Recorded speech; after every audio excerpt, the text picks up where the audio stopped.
ভাগ্য কাউকে এক রাতের ভিতরে রাজা থেকে ভিখারি বা ভিখারি থেকে রাজা করে দিতে পারে। মানুষের সবচেয়ে কাছের মানুষ তার জীবনসঙ্গী।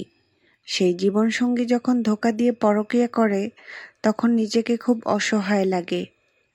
একজন সামান্য নিউজ রিপোর্টার কিভাবে এক রাতেই ভিখারি থেকে রাজা হবে আর তার জীবনসঙ্গীর ধোঁকার উপযুক্ত শাস্তি তাকে দিবে, সেটাই আমরা দেখব আজকের সিনেমায়। আজকের গল্প ব্ল্যাক আউট। সিনেমার শুরুতে আমরা পুনে শহর দেখতে পাই। একদল চোর শহরের বৈদ্যুতিক সংযোগ বিচ্ছিন্ন করে ব্যাংকের লকার থেকে সকল অর্থ অলংকার লুট করে নেয়। একই সময় শহরের মধ্যে অন্য এক জায়গায় আমরা ল্যানি ডিসুজা নামে এক ক্রাইম রিপোর্টারকে দেখতে পাই, যে কিনা আমাদের গল্পের লিড ক্যারেক্টার। বাসায় এসে সে কলিং বেল দিলে তার স্ত্রী রশনি দরজা খুলতে দেরি করে। দুজনেই রান্নাঘরে এসে দেখে রশনির রান্না করা ডাল মাখনি পুড়ে গেছে। ল্যানি ফ্রেশ হতে রুমে গেলে দেখতে পায় একটা দুষ্টু পানির বোতল। তার ধারণা রশনি রোমান্টিক মুডে আছে, তাই সে এনেছে।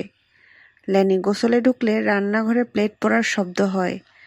রশনি বলে তার পা স্লিপ করে গেছে। এর মধ্যেই বিদ্যুৎ চলে যায়। রশনি বলে বাসায় কিছুই নেই, ডিম পাউরুটি নিয়ে এসো। ল্যানি বাইরে বের হয়ে দেখে তার ফোনে নেটওয়ার্ক নাই। গাড়ি নিয়ে বের হলে ল্যানি তার ছোটবেলার বন্ধু রবিকে দেখতে পায়। রবি সামান্য খুঁড়িয়ে হাঁটছিল। রবিকে প্রশ্ন করলে সে বলে তার পা স্লিপ করে গেছে। ল্যানি রবিকে তার বাড়ি পর্যন্ত এগিয়ে দিয়ে আসে। এর মধ্যেই চলে আসে বৃষ্টি। এতটা বৃষ্টি হচ্ছিল যে ল্যানি ড্রাইভিং করতে গিয়ে কিছুই দেখতে পাচ্ছিল না। আর তখনই সে অ্যাক্সিডেন্ট করে বসে একটা ভ্যানের সাথে। ভ্যানটা রাস্তায় উল্টে পড়ে গেছে। ল্যানি কাছে গিয়ে দেখতে যায় কতটা ক্ষয়ক্ষতি হয়েছে। ভ্যানে ভর্তি ছিল স্বর্ণ অলংকার। কাহিনীর শুরুতে আমরা যে চোরের দলকে চুরি করতে দেখেছি, এটা তাদেরই ভ্যান। ল্যানির মনে তো লাড্ডু ফুটতে শুরু করেছে। সে কল্পনা করে সে আর রোশনি অনেক ধনী হয়ে গেছে। ল্যানি তখন একটা কালো বক্স সেখান থেকে নিয়ে নেয়, কারণ তার ধারণা ছিল এই বক্সে বেশি মূল্যবান সম্পদ রয়েছে, যা চোরগুলো বক্সে করে নিয়ে এসেছে। ল্যানি খুশিতে গাড়ি চালাতে থাকে। তখনই সে আবার অ্যাক্সিডেন্ট করে বসে। এরপর সেখানে লোকেদের ভিড় জমা হয়। ভিড়ের মধ্য থেকে একটা লোক বের হয়ে আসে, দেখতে কিছুটা পাগলের মতো। এই লোকটার নাম আমরা আগে গিয়ে জানতে পারবো। আপাতত একে আমরা বারবার পাগল লোকটা না বলে ম্যাডি বলবো। তো সবাই মিলে অ্যাক্সিডেন্ট হওয়া লোকটাকে গাড়িতে তুলে দেয় হাসপাতালে নেওয়ার উদ্দেশ্যে। ম্যাডিও গাড়িতে উঠে বসে, কিন্তু ল্যানি তাকে নিতে চায় না। তখন ম্যাডি বলে যে লোকটা অ্যাক্সিডেন্ট করেছে সে অলরেডি মারা গেছে। তাকে গুম করতে আমি তোমাকে সাহায্য করব। আমাকে না নিলে আমি তোমার গাড়ির নাম্বার পুলিশকে বলে দিব। বাধ্য হয়ে ল্যানি ম্যাডিকে নিয়ে নেয়। ম্যাডির ছিল দুষ্টু পানির নেশা। সে 2 লক্ষ টাকা এবং 7টা দুষ্টু পানির বোতল চেয়ে বসে ল্যানির কাছে। ল্যানি এগিয়ে গেলে তাদের দেখা হয় ইন্সপেক্টর পাটেলের সাথে। এখানে বলে রাখি, ল্যানি আজ বিকেলেই পাটেলের গোপন ভিডিও করে এনেছে, যেখানে সে ধনী সেজে অনৈতিক অংশ দিতে চায় পাটেলকে, এবং পাটেল তাতে রাজি হয়। দৃশ্য বর্তমানে আসলে আমরা দেখতে পাই ল্যানি অ্যাক্সিডেন্ট হওয়া লোকটাকে এমনভাবে বসিয়ে দিয়েছে যেন সে ঘুমাচ্ছে। পাটেল ল্যানিকে বিকেলে সে ধনী ব্যবসায়ী ভেবে অনেক খাতির যত্ন করে। কথায় কথায় সে গাড়ি চেক করতে চায়। ম্যাডি কবিতার ছন্দে পাটেলের মন ঘুরিয়ে দেয়। তারপর সেখান থেকে তারা কবরস্থানে চলে আসে। ল্যানি কবর খুঁড়তে আরম্ভ করলে সেখানে ঠিকঠাক চলে আসে। তাদের পরিচয় পর্বে আমরা দেখতে পাই ঠিকঠাকের মামা পুলিশে চাকরি করে। ল্যানি যখন পুলিশ স্টেশনে ছিল, ঠিক তখনই ঠিকঠাকের মামা তাদেরকে শাসন করছিল, কারণ তারা তার মামির চেইন চুরি করেছে। তারা আসলে সোশ্যাল মিডিয়া ইনফ্লুয়েন্সার, কিন্তু বর্তমানে তাদের অ্যাপস ব্যান হয়ে যাওয়ার কারণে তারা টুকটাক চুরি করে। থানা থেকে বের হয়ে তারা ল্যানির ক্যামেরা চুরি করে। ঘটনা বর্তমানে আসে। তারা ল্যানিকে চিনতে পারলেও ল্যানি তাদেরকে চিনতে পারে না। লাশ দেখে হঠাৎ চিল্লাতে থাকে ঠিকঠাক। এরপর তাদের মধ্যে টাকার ডিল হয়। তখন সবাই মিলে লাশ কবরে নামাতে গেলে বৃষ্টি চলে আসে। তখন লোকটার জ্ঞান ফিরে আসলে সবাই সেখান থেকে পালিয়ে যায়। আমরা দেখতে পাই কেউ একজন তাদের ছবি তুলল। এই ব্যক্তির নাম অরবিন্দ। পেশায় সে একজন গোয়েন্দা। এখন কেন বা কী কারণে সে ছবি তুলল সেটা আমরা আগে গিয়ে জানতে পারবো। সবাই পালিয়ে যাওয়ার সময় ল্যানির ফোনে কল আসে তার বসের। তাকে আরেকটা গোপন ভিডিও করতে যেতে বলে, কিন্তু ফোনের চার্জ শেষ হয়ে যাওয়ায় ল্যানি আর কথা বলতে পারে না। ল্যানিরা পুনে হাসপাতালে যায়। সেখানে বক্তৃতা দিচ্ছিল সাবেক এমএলএ অনিতা নায়েক। ল্যানির গোপন ভিডিওর জন্য তার কুকর্ম ফাঁস হয়ে গিয়েছিল, এজন্য তাকে পদত্যাগও করতে হয়েছিল। ঘটনা বর্তমানে আসলে আমরা দেখতে পাই ল্যানি তার ব্যাগে খুঁজতে থাকে ক্যামেরা, কিন্তু সেখানে সে ক্যামেরা পায় না। তার মনে পড়ে শেষবার সে পাটালের স্ট্রিং অপারেশনের পর ব্যাগেই রেখেছিল ক্যামেরা, কিন্তু ক্যামেরা কোথায় গেল।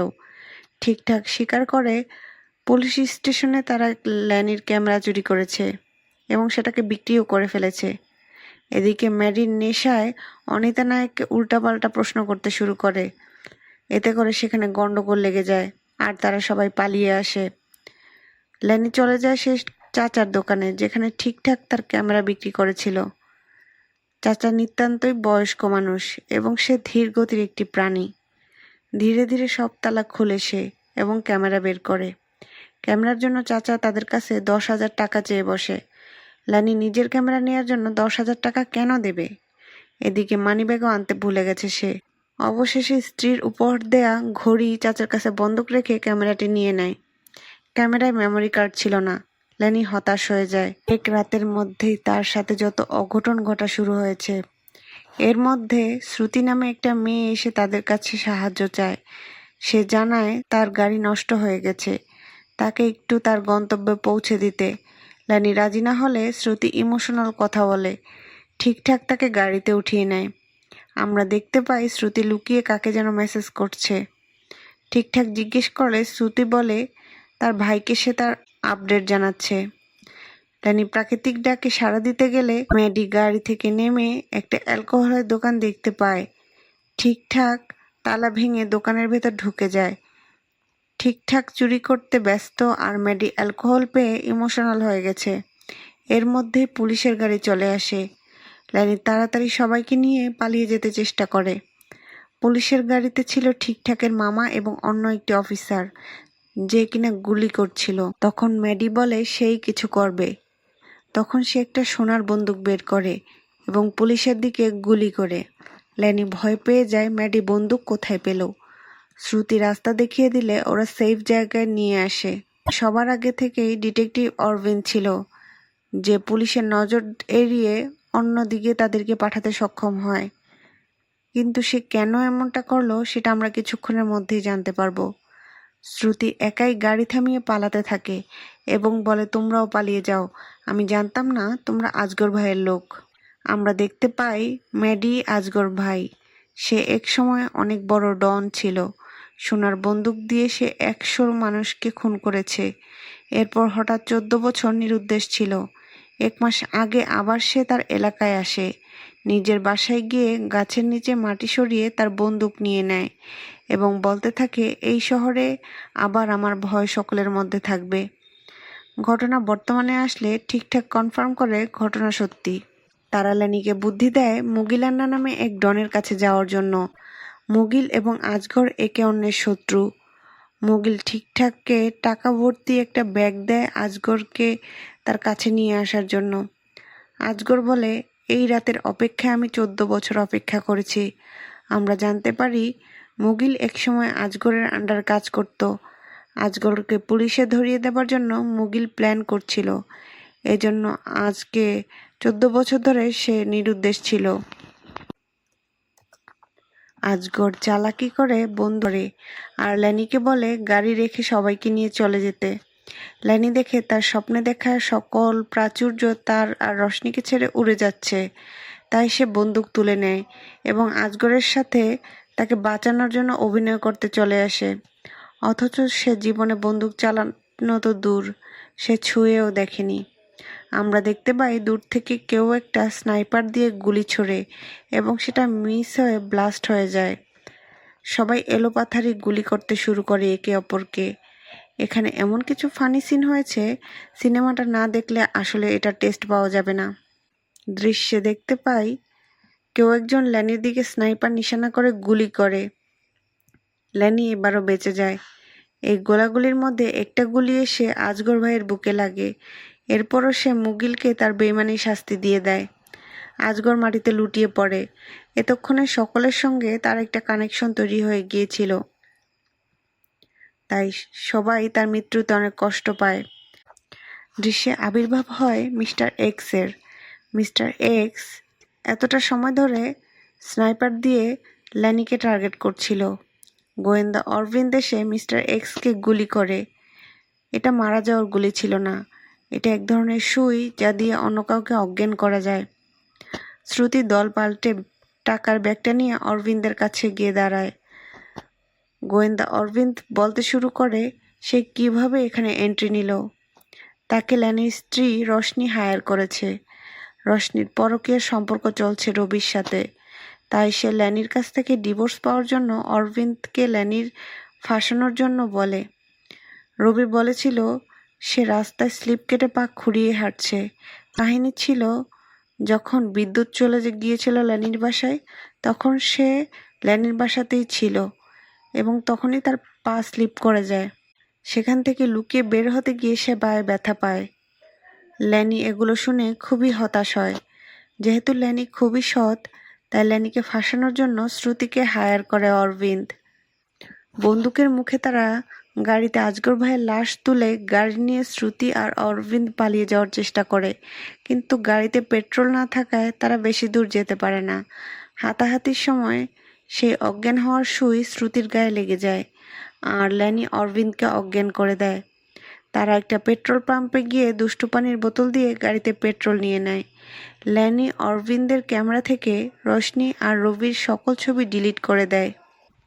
আমরা দেখতে পাই কিভাবে চোরদের মধ্যে একটা চোর সবকিছু একা পাওয়ার লোভে সবাই মিলে মারা যায় আর গাড়িটা এসে ল্যানির গাড়ির সাথে অ্যাক্সিডেন্ট করে।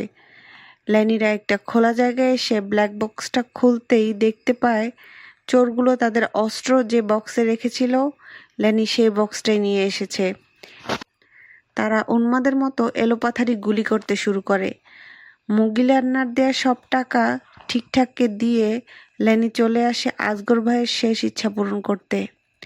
আজগর ভাইয়ের ইচ্ছে ছিল তার লাশ তার বাড়ির পেছনে গাছের নিচে কবর দেওয়া হবে। ল্যানি কবর দেওয়ার জন্য মাটি খুঁড়লে সেখান থেকে বের হয় সোনার বিস্কিটের একটা বক্স। ল্যানি এবার নিজেকে একাই ধনী হিসেবে স্বপ্ন দেখে। ল্যানিকে লাশসহ দেখে কিছু পোলাপান তাকে ধাওয়া দেয় আর সে বক্সটা নিয়ে সোজা বাসায় চলে আসে। রশনি তাকে জড়িয়ে ধরে, কিন্তু ল্যানি তো সব জেনেই গেছে, তাই সে আগের মতো আর কেয়ার করে না। বাসায় রবিও ছিল। তখন বাসায় পুলিশ আসে। রবি আর রশনিকে অবৈধ অস্ত্র পাচারের মামলায় গ্রেফতার করে। পাটেল এবং ল্যানির মধ্যে ডিল হয়েছিল যদি রশনি এবং রবিকে অনেক সময়ের জন্য জেলে পাঠানো যায় তবে সে পাটেলের বিরুদ্ধে অবৈধ লেনদেনের প্রমাণ নষ্ট করে দেবে। সবাই চলে গেলে ল্যানি সোনার বিস্কিটগুলো খাটে সাজিয়ে তার উপর শুয়ে আনন্দ করতে থাকে। ওদিকে আজগর ভাইয়েরও জ্ঞান ফিরে আসে। তার মানে সিনেমার পার্ট 2 আসতে চলেছে। মিস্টার এক্সের কাহিনীটা কি সেটা বলি। অনিতা নায়েক নিজের ক্ষমতা হারানোর প্রতিশোধ হিসেবে ল্যানিকে খুন করার জন্য মিস্টার এক্সকে হায়ার করে।